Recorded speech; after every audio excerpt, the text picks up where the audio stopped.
Brasília virou um campo de batalha político. A temperatura subiu de vez após Eduardo Bolsonaro disparar um verdadeiro ataque verbal contra Paulinho da Força, e o episódio já se transformou em uma das maiores bombas políticas do momento. O clima é de tensão máxima e o que está por trás dessas falas pode mexer diretamente com os rumos da chamada PEC da anistia dos presos de 8 de janeiro. Prepare-se!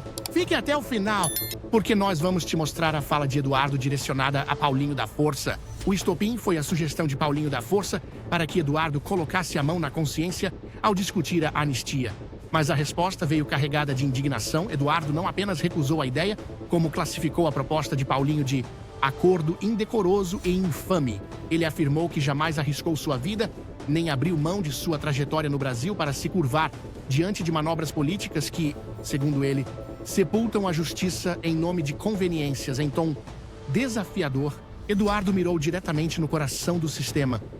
Deixou claro que o recado não era apenas para Paulinho, mas para toda a engrenagem que tenta impor a chamada PEC da dosimetria. Ele foi incisivo.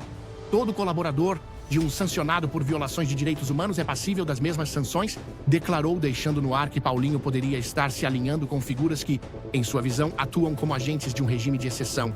Não parou por aí.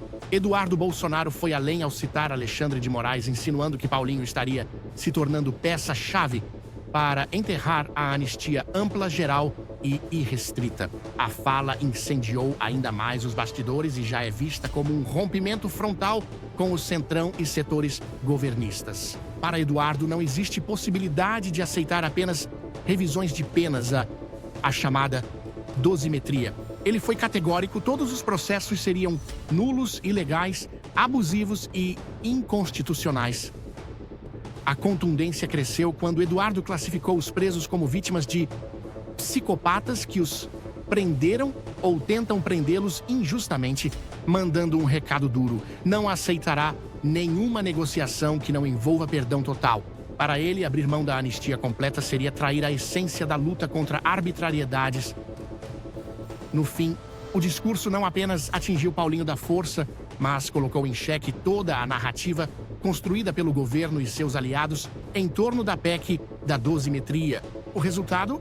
Uma crise política em ebulição, com Brasília tomada pelo impacto das declarações. Mas será que a fala de Eduardo Bolsonaro pode realmente frear os avanços da PEC no Congresso? Paulinho da Força vai responder à altura ou preferirá o silêncio diante dessa bomba política? E, mais do que isso, até onde vai a resistência de Eduardo e seus aliados contra qualquer tipo de negociação? O que você acha desse embate que já virou um dos assuntos mais comentados de Brasília? Se inscreva no canal, compartilhe o vídeo e deixe o seu like. Vocês devem ter visto o vídeo do relator da anistia, Paulinho da Força, falando disso daí. Convenceu o Supremo de que nós precisamos pacificar o país. O país não aguenta mais essa polarização. E para pacificar, vai ter que ser uma coisa que talvez as pessoas não concordem muito, mas que é aquilo que o país precisa. Então vamos conversar com o Supremo também, se for o caso. Se tiver dificuldade, se a gente perceber que tem algum ruído no Supremo, para que a gente possa pacificar. Ele apresenta o tema como se fosse algo entre direita e esquerda, e que seja preciso encontrar uma alternativa moderada, no meio termo. Só que, pergunto a ele, seria então justo, ao invés de 14 anos de cadeia, por exemplo, para Débora Rodrigues dos Santos, que escreveu com batom numa estátua, perdeu uma mané, colocá-la então a 7 anos na prisão? Será que isso daí é o justo?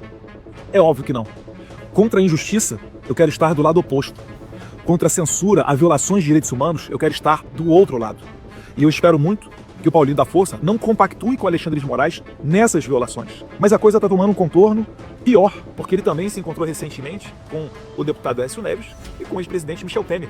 Agradecer aqui o presidente Michel Temer, os maiores juristas do Brasil, o presidente da Câmara também por muito tempo, ex-presidente da Câmara, Aécio Neves, deputado federal hoje, esse PL que nós queremos discutir, presidente, para que a gente possa pacificar o Brasil. O Brasil não aguenta mais essa polarização de extrema-direita com extrema-esquerda, o Brasil precisa pensar no futuro, precisa botar projetos importantes. Agora, quantas pessoas Aécio Neves leva para a rua?